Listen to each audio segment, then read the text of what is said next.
any first-timers tonight? Don't be shy. Oh, excellent. Okay, well, welcome. That's great to see. So typically, at the start of this night, we'll do a little bit of a community update. But before that, we'll just give a little bit of an idea of what the agenda is. For tonight, Hugo and I are going to be presenting a little bit of a demo of an application we built on the plane on the way back from ELIXIRCONF. We had some fun with Nerves, a platform for building embedded software, and a new UI framework called Scenic, which is for that as well. So this is sort of the motivation for this presentation tonight. And this is going to be a rather casual demo. Admittedly, we didn't have a lot of time to prepare, but we wanted to share this with you. Personally, I haven't done sort of anything with hardware before, and Nerves really makes this accessible, and it was, I've got to say, it was a lot of fun. So we're going to split this up into two parts. So the system we're going to be demoing is a very basic checkout system, and this is going to be using a barcode scanner that's been built with Nerves, and then a portable UI displaying the data that we get from that using this new UI framework called Scenic. And this was released just recently at ELIXIRCONF. If you don't know about ELIXIRCONF, this is the North American conference that was on the West Coast in Bellevue this year, and so that was last week. We'll be, like I said, this is going to be rather casual, so if you want to ask questions as we go through the demo, please do that. We'll still sort of aim for finishing up around 8:30. And we'll probably have some announcements will be sort of open for anyone to share anything. So, getting started with the community update. So I'm just going to go through a couple of things about contributing, some meetup planning, the community website, and some resources.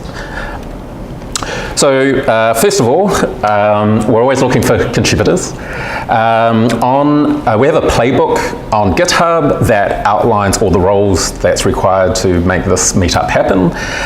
So for example, just organizing the event, hosting, the community advocate. We also video all of these presentations, so we need a videographer, and also we post these up on YouTube, and so there's a little bit of time involved in producing those.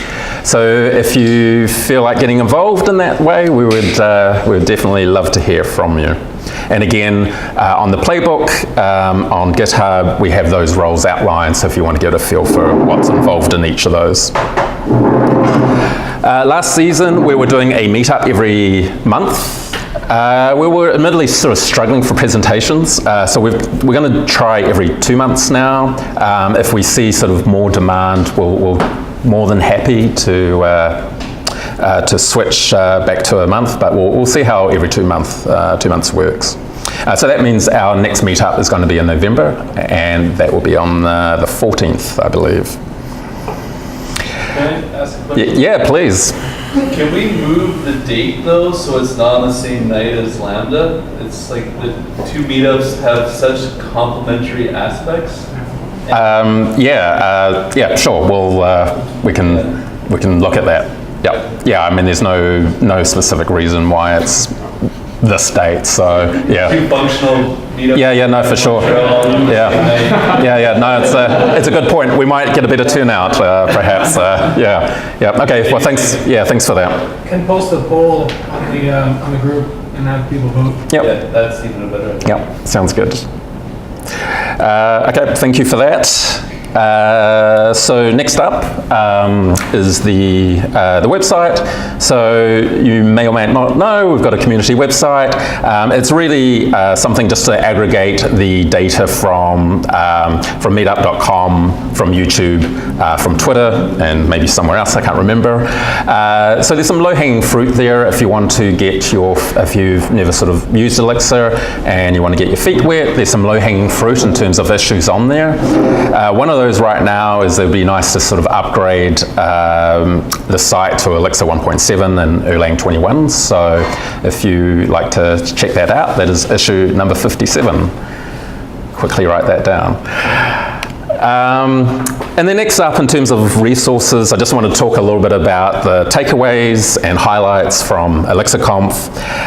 Has anyone had a chance to look at the videos at all? Yeah. So they got them up, excellent. So they got them up pretty quickly, which was neat to see. So for those of you who haven't, this is Jose Villam. This is a pretty pixelated photo, but we'll go with that. This is him getting on stage to do his keynote. So I think one of the interesting, yeah, that's what I wanted. So I think one of the interesting things about Jose's keynote is that he sort of kind of gave the impression that Elixir, the language, is relatively complete. And so not to sort of expect any sort of major features within the language itself. And it was also interesting to sort of see, he talked about a number of things that they did in terms of features that they were looking to add to Elixir. One of those were types. And some of us foolishly clapped very early on when he said types, and then we found out that types wasn't going in. It was something, again, it was a project that they looked at doing, and then found out from a performance point of view that it wasn't really working, and they pulled that out. One of the other things that they also looked at was property testing and having that included in the language as well. And they decided that would be better off as a separate library rather than being part of the language. And so I think this has sort of helped them refine what the really what the constraints are in terms of what goes into the language and what doesn't. And he's got some very sort of clear parameters for that.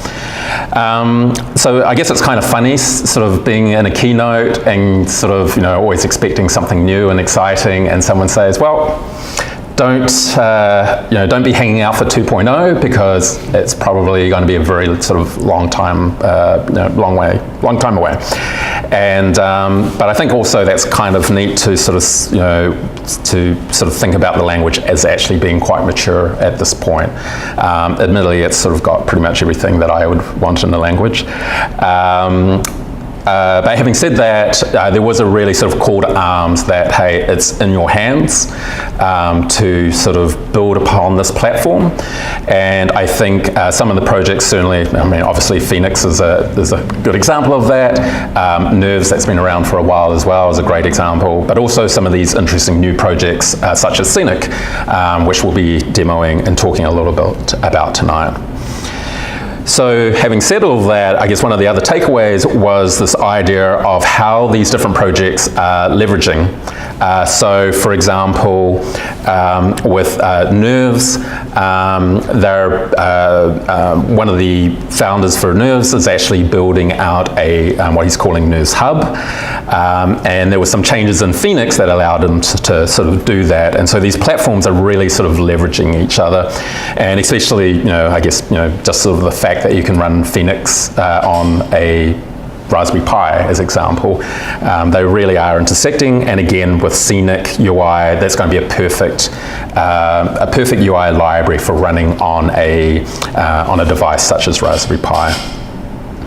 I think probably the other takeaway was property testing, and there was actually 3 different talks about property testing. So if you're into testing and you want to look at a different way that's not example based for testing your applications, then definitely checking that out. With that in mind, after the talks, I'm sure this book is mentioned in these talks themselves, but there is a property-based testing book that's in beta at the PragProgs site as well. So if that's something that you're interested, certainly check that out. I've probably kind of gone over this a wee bit in terms of highlights, so I won't sort of say too much more about that. But certainly in terms of Chris McCord's keynote presentation, he's the creator of Phoenix. He presented Phoenix Live View, and that's essentially a server-side live rendering library that pushes DOM updates over WebSockets. that's definitely worth checking out.